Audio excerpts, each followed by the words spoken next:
A brand new patch for Cities Skylines 2 is about to be released, and I've been fortunate to try it in early access and share my first impressions.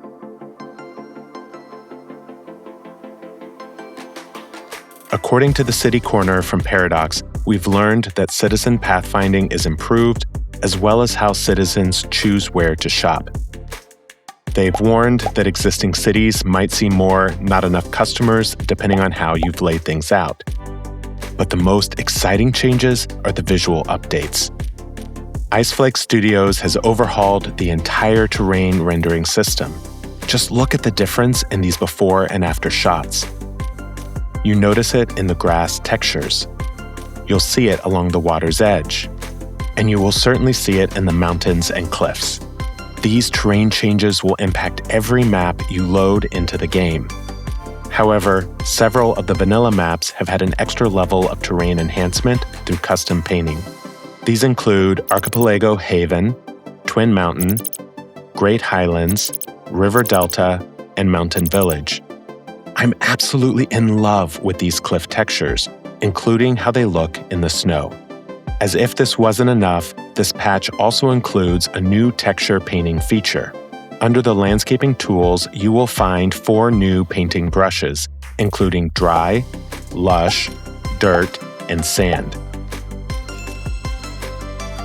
Using the sand brush, we can quickly paint a sand surface along the water's edge, creating a beach.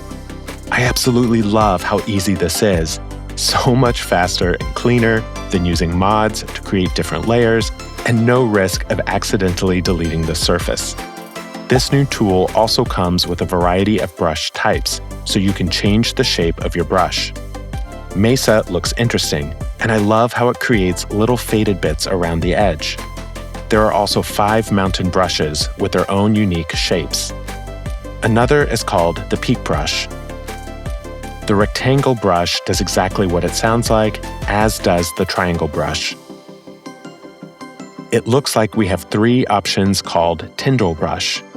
Each of these seems to have a unique shape and layout that will be very interesting to use. Finally, there is the river brush, which just looks so cool. I can imagine many uses for this. You can increase the size of the brush, covering a much larger area. There are so many combinations we could do of brush and size, which makes this a very flexible tool. Additionally, we can decrease the strength, providing more degrees of freedom as we paint and allowing us to be much more subtle. The new brush tool also comes with a texture eraser, so we can quickly remove everything we just did. Let's start over and try to create a little beach here, using the tools to gradually decrease the beach's intensity the further we move from the water. We'll be sure to paint under the water, extending the sand outward. Let's add some palm trees and bushes, completing a perfect little beach along the ocean here in my city, Marathon Cove. Let's now try an experiment. We will replace one of the beaches in Descanso Bay that we created using surfaces and decals. Let's remove all the surfaces from this tiny local beach. You can see just how many surfaces and decals we used. Next, let's use the default brush to paint on layers of sand, moving from strongest to lightest as we move away from the water. For comparison, let's look at our small golden sand beach right next to it, which is made up of multiple sand surfaces in order to get the faded look. I would say that the new paint tool looks absolutely incredible. I also think this is just the beginning, because I'm sure the Cities Skylines community will create their own surface textures and colors. Let's now look at the other paint options that come in this patch. We'll remove the dirt decals we placed around this train line.